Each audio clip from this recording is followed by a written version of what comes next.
Hello, dear fans, friends, and subscribers. Welcome back to the cricket show, Cricket Happenings, this on Saturday, the 10th of December 2022. As far as today's cricket show goes, three matches we are looking at. One is the first one, India versus Bangladesh, which was the final ODI. And as I said, India had to prevent a clean sweep. They not only prevented the clean sweep, but they did it in such a manner that they just torched runs of the Bangladesh bowling attack, with Ishan Kishan leading from the center, going into the ODI history books with a stupendous record of breaking the record of Chris Gayle, who scored the fastest double century, or the Chris Gayle of West Indies, the former Chris Gayle, who scored the fastest century in ODI history. And today, now the ODI record of scoring a double century in ODI fastest ODI ton stands in the name of Ishan Kishan of India. What a knock from Ishan Kishan. Absolutely torched the Bangladeshi bowling attack to all parts of the field, and India raised a very, very huge total of 409 for 8, with Ishan Kishan's contribution being 210 runs of just 131 deliveries, with 24 fours and 10 sixes. And the other thing about Ishan Kishan's record is that he's also become the youngest ever cricket player in ODI history to score a double century. So two records for him. One is being the youngest player to score a double century in one-day internationals, and also the fastest in terms of balls. He scored in 131 balls. In 131 balls, he scored 200 runs, and his final tally was 210. In fact, he actually scored it 131 ball, 210. But as I said, this is the fastest double century by Ishan Kishan and the youngest player to do so in ODI history. So take a bow, Ishan Kishan. So as I said, and not only that, and he got great company from none other than the stalwart Virat Kohli, who after a very, very long gap, probably the last time he scored a ODI century was way back in 2019, and he had gone through a rough patch, as we all know. And finally, he came up trumps, joining in a great partnership with Ishan Kishan, which yielded nothing less than 290 runs to the good. 290 run partnership with Ishan Kishan, Virat Kohli. And Virat Kohli, initially shaky, were very lucky. He was an absolute sitter, was dropped initially of the bowling of Marius and Miraz when Liton Das let away a very, very simple catch. And look at that. After being reprieved on one, Virat Kohli went on to make 113 of 91 deliveries, 11 fours and 2 sixes. And what a knock that was. I mean, yes, this was definitely a batting pitch, no doubt. But you look at the other batters there. Shikhar Dhawan was out for 3, Shreyas Iyer for 3, Rahul for 8. Washington Sundar chipped in with 37 of 27, 4 fours, 1 6. And Akshar Patel, 20 of 17, 1 4, 1 6. So, and India actually raising a huge total of 409 for 8, batting first on this particular pitch. And as I said, 409 for 8. One definitely knew that India is going to prevent a clean sweep. And that's what happened. Bangladesh won the ODI series 2-1. So congratulations to them. But the clean sweep was avoided by India. And that is something that India will be very happy about. And what a way to do it. I mean, Ishan Kishan leading from the front. And Ishan Kishan came. Let's also understand that Ishan Kishan came into the team only because Rohit Sharma, the existing captain, was injured, and that's the reason Ishan Kishan came in. And what a knock from Ishan Kishan. You could see the way when he got his double century, how pumped up he was. He was really, really waving. He was twirling his bat around, and he was looking like one thought probably he had come with a mission wanted to prove himself. As you know, he has been out of favor with the Indian team now, and then he has to score. He was not there. He was not a part of the T20 World Cup, as you would remember. But I thought he played an absolutely splendid innings. He did not spare any bowler. Look at the bowling from the Bangladeshis. He did not spare any of the bowlers. Mustafizur Rahman, 1 for 66 of his 10. Taskin Ahmed, playing his first game today, got a big clattering. 9 overs, one maiden, 2 for 89 for Taskin Ahmed. Marius and Mirage, 10 overs, cost him 76 with 1 wicket to his name. Abadat Hussain was carved all over the field by both Kohli and Ishan Kishan, as his 9 overs leaked 80 runs with 2 wickets to his name. Shakib Al Hasan went for 68 of his 10 overs. Afif Hussain, 1 of 14, and Mahmudullah, 1 none for 11. So that was the story precisely from the Indian side as far as this particular match was concerned. As far as Bangladesh were concerned, yes, there was definitely if a team scores 409 runs, and if you're chasing that particular total, it's not an easy task. Even though this particular pitch was an absolute belter. Runs were definitely there, all for the asking. But as I said, the pressure really told on the Bangladeshis, because this was a huge. The run rate was 8.18, and Bangladesh, all that they could muster was they were bowled out for 182. If you look at the Bangladesh card there, Anamul Haq was out for 8. Liton Das made 29 of 26, 4 fours, 1 6. Shakib Al Hasan was the highest scorer with 43 of 50. 7 to Mushfiqur Rahim, Yasir Ali 25, 20 Mahmudullah, 8 to Afif Hussain, 3 Marius and Miraj, Taskin Ahmed 17. So definitely not much to really talk about, one could call. I'll have a look at the Indian bowling there. Siraj at 1 for 20 is a bit costly, I thought. 3 for 30, Shardul Thakur doing a good job. Akshar Patel, 2 for 22. Imran Malik, well, he has been given a good run in this series, and I thought he probably could have bowled better, 2 for 43. But as I said, it was a belter of a pitch. Kuldeep Yadav, 10 was 153. Sundar, none for 2. And Ishan Kishan, we all know that he would definitely be the man of the match. What an innings from Ishan Kishan. Absolutely, as I said, torching the Bangladeshi bowlers all across the park. So that is the Bangladesh ODI series is all done and dusted. India prevented the clean sweep. So as I said, that is the real solace for them now. And now the focus shifts on to the test matches between India and Bangladesh. And the news is that there are two replacements. One is Rohit Sharma, won't be playing in the test matches. He has been replaced by Abhimanyu Ishwaran, who has been doing a good job for the India A team against Bangladesh A.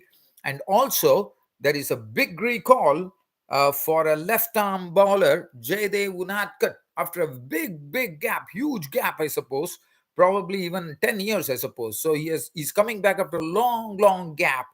He has really worked hard. He's the captain of Saurashtra, and he has done a great job for Saurashtra as the captain, and he has been bowling superbly. He has been really nudging the Indian selectors. And at the age of 31, he comes back into the Indian team, and he's going to be replacing Mohammad Shami. So that is the news as far as test matches are concerned between Bangladesh and India. Now, I turned my attention down to England versus Pakistan. Yesterday, we were talking about Abrar Ahmed, the right arm leg spinner, nicknamed as Harry Potter by Pakistan, who did a great job of picking up 7 wickets, 7 English wickets. And one was thinking that if you look at the spin from both the sides, England and Pakistan, if you compare, Pakistan were better equipped because they have spinners. Even though the spinners are not experienced like Yasir Shah, but Zahid Mahmood, the leg spinner, and Zahid Mahmood, the spinner, and also they had Abrar Ahmed. But now for England, yes, they did have Leach, Jack Root, and Joe Root, and Will Jacks, who did a great job in the first Test match. But what was more important was to see whether England could do the same. Well, they did much better. I mean, I think to bowl out the bowl out the Pakistanis for 202 runs was a great effort by England, I thought. And look at the bowling from the Englishman there. James Anderson, 1 for 16. Jack Leach, definitely taking full advantage of the turn that was offered by the pitch. 27 overs, 7 maidens, 98 runs and 4 wickets to Jack Leach. Mark Wood, 2 for 40. Joe Root picked up 2 for 20, 2 for 23. The Will Jacks, who bowled superbly in the first test match, did not have any wicket to his name, unfortunately. Ollie Robinson coming back and just bowling those 5 overs. But look at the way he bowled. I mean, he bowled a peach of a delivery to dismiss the Pakistani captain Babar Azam. What a magnificent delivery that was! It was simply true reverse swing bowling, I would say. The ball tailed back as Babar Azam was seeing the ball crash into his timber, and it was all over for Babar Azam. Babar Azam was shaping for the straight drive, and as I said, the ball tailed in and hit the timber, and that was the end of Babar Azam. Now, Babar Azam was the highest scorer, made 75 with 10 fours and 1 6, a victim of Robinson. And Pakistan, in reply to England's 281, folded up for just 202 runs with 8 wickets falling in the final session. Sorry, in the first session on the third day, just before lunch. So it was a great work by England, I thought. Looking at the card dash, Babar Azam is the highest scorer. Saud Shakil, again, impressed. Probably is getting a second 50, I suppose. 63, 10 boundaries. Mohammad Rizwan absolutely was all at sea against the England bowling. He was not really hitting his straps at all. He was really struggling, and he just eked out 10 runs, consuming 43 deliveries, 2-4. Now, this is not something that we see from Mohammad Rizwan, such a good player, but he was bowled by Leach. He was totally troubled by the Pakistan England bowlers, and finally, I think he was really put out of his misery. One could call a beautiful ball from Jack Leach, drifting in and it was bowled up from the wide of the crease angle as well. And the ball was turning away from the bat of Rizwan as he tried to work the ball towards the onside. But in the end, all that he could see was his stumps were on the ground. So that was the end of Mohammad Rizwan. Aga Salman made 4, Mohammad Nawaz 1, Fahim Ashraf making 22, a not to Muhammad Ali, Zaid Mahmood not, and Abrar Ahmed with the bat was not out on 7, which had a boundary as well. Now, this was, as I said, wonderful work by England. And after that, it was the turn for England. And look at the lead. They might probably not even expected it. They took a 79 runs lead in the first innings, and at close of play, England were 202 for 5. So basically, they have with the lead that they had of 79 runs, they were 281 runs ahead in the second innings. And as far as the England's card go, the man who really proved his ascendancy over the Pakistani spinners was none other than Ben Duckett. Ben Duckett, there were 2 players. One was Ben Duckett at the start of the innings, and Ben Duckett, I think he's a very good player of spin. He has proved time and again now in this series that when it comes to spin, Ben Duckett is a force to reckon with, according to me, because he has been doing a great job. He plays the spinners extremely well, uses the sweep, uses the reverse sweep, and he's someone, I think he's very adept against the spinners. And Ben Duckett's contribution was 79 runs with 6 boundaries. Crawley was cheaply dismissed for just 3 runs. Abrar Ahmed flinging the throw onto the stumps. And Will Jacks was an early victim. He was promoted in the batting order today, probably to go with clear instructions to go and strike the bowlers, probably go for the bowling against Abrar. But Abrar picked up the wicket of Will Jacks by clean bowling him for 4. Joe Root, not a very convincing innings from Joe Root, made 21, again a victim of Abrar Ahmed, the right arm leg spinner. who has claimed 10 wickets in this particular match now. But and Ollie Pope was run out for 4. Now, this is what you don't want. There were 2 run-outs, Zach Crawley and Ollie Pope. But at close of play, Harry Brook once again has come into the party. And what an innings from him. I mean, look at the way he played. He is not out on 74 with 8 fours and 1 6. And he really, really tonked the ball as hard as possible. And he's looking in pristine touch and could call. And he's definitely gearing up for another century in this series, I reckon. He's not out on 74, 8 fours, 1 6. Ben Stokes, the captain, is not out on 16 with no 4. I mean, he has really reined himself in, and he has allowed Harry Brook to take much of the strike and do the striking. 202 for 2, 281 runs ahead. Definitely, there's going to be a result in this match. We are going into day 3 tomorrow on Sunday, and there's definitely going to be a result. Let's have a look at the bowling figures from the Pakistanis. Mohammad Ali, 6 overs, none for 27, again returning wicketless. 5 Mashraff, 5 overs, 2 miss, none for 12. Abrar Ahmed, as I said, has been the star of this particular test match so far in these 2 days. 21 overs, 2 maidens, 81 runs and 3 wickets for him. Mohammad Nawaz, 7 overs, none for 29. One would have expected Mohammad Nawaz to make much of an impression, according to me, and that is what the England batsmen did best. They absolutely nullified his bowling by going after his bowling.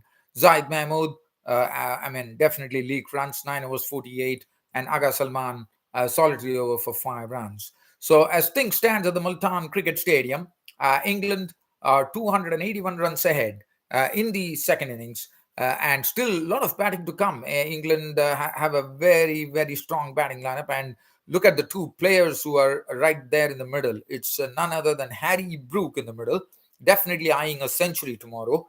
And then we have Ben Stokes, and then Ollie Robinson, Jack Leach, Mark Wood still to follow.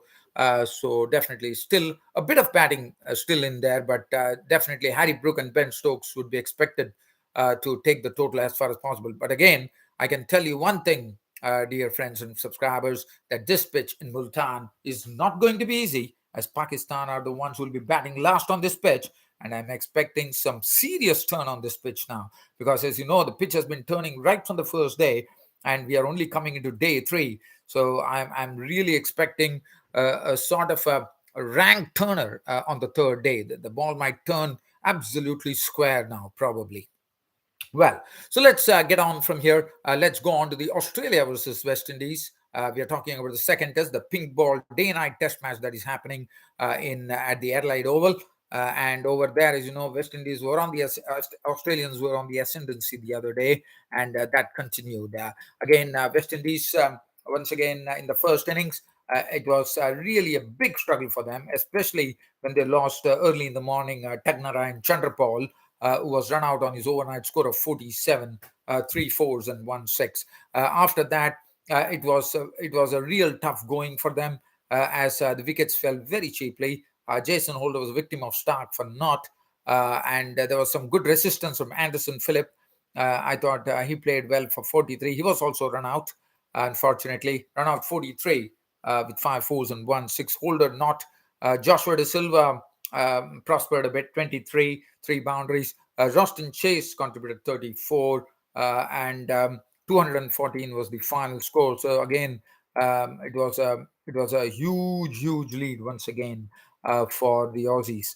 And looking at the bowling there, 2 for 48 Stark, 2 for 34 to Michael Nasser, and Nathan Lyon 3 for 57 and 1. Scott Boland definitely returning wicketless in the first innings, but he more than made up for that with a triple wicket over in the second innings when he brought the West Indians to the knees at 38 for 4. So Australia decided that they are not going to enforce the follow on, and they decided to play on. And what it did for them, Australia they probably had only one mindset, and that was to really attack the West Indies bowling.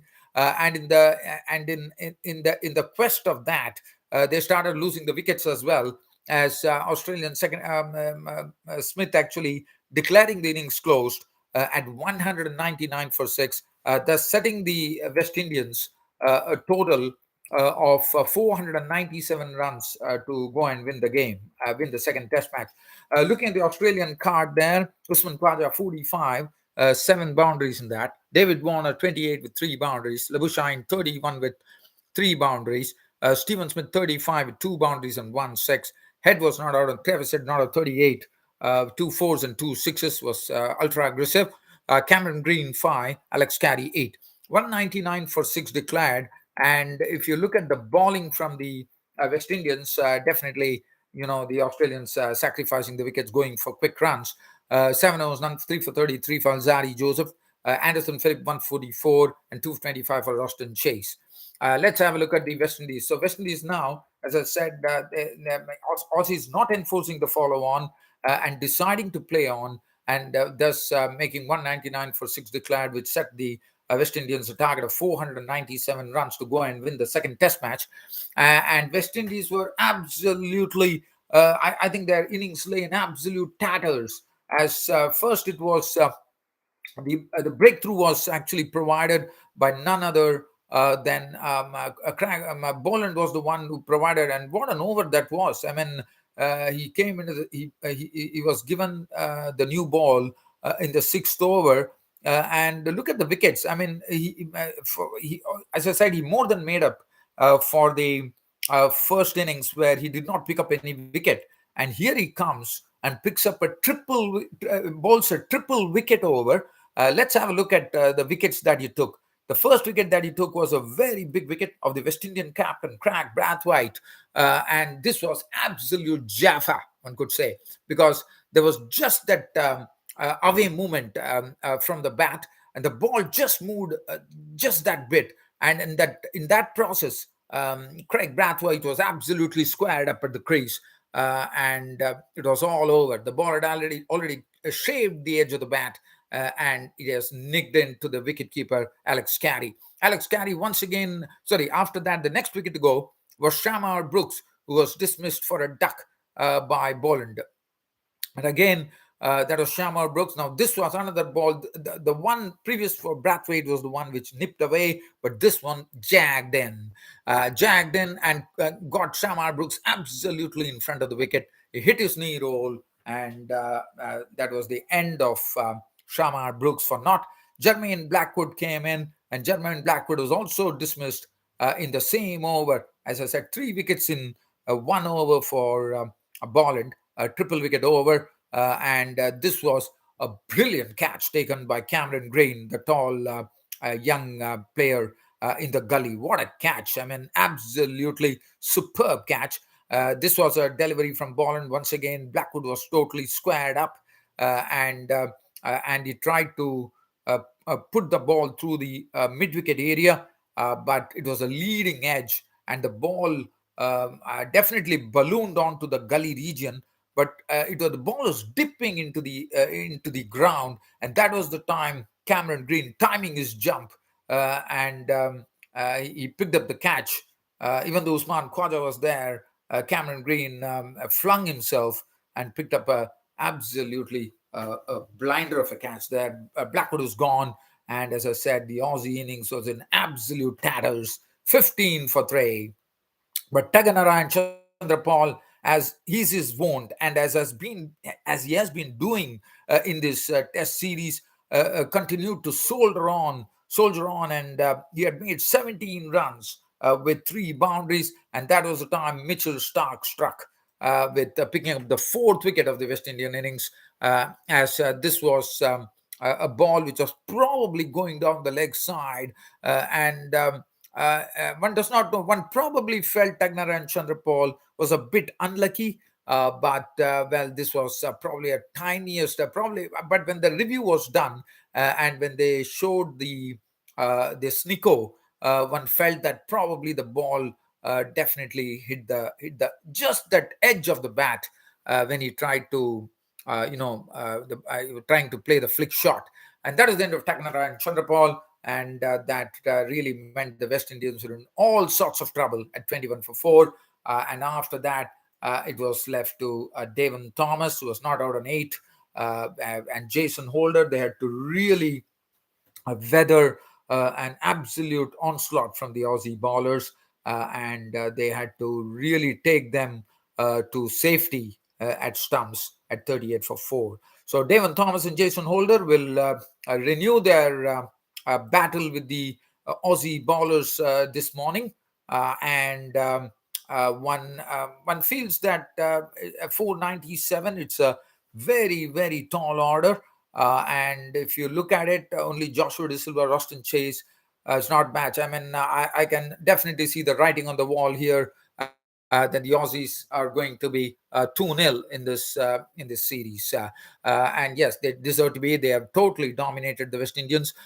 Mitchell Stark 1 for 11, but look at Scott Boland, 6 overs, 3 maidens, 9 runs and 3 wickets for Scott Boland. And also we saw some spin. There was no wicket for Nathan Lyon, but he was on the money. 5 overs, 3 maidens, 7 runs and no wicket. And Michael Nasser was also another one who was absolutely on track. 5 overs, 3 maidens, none for 9.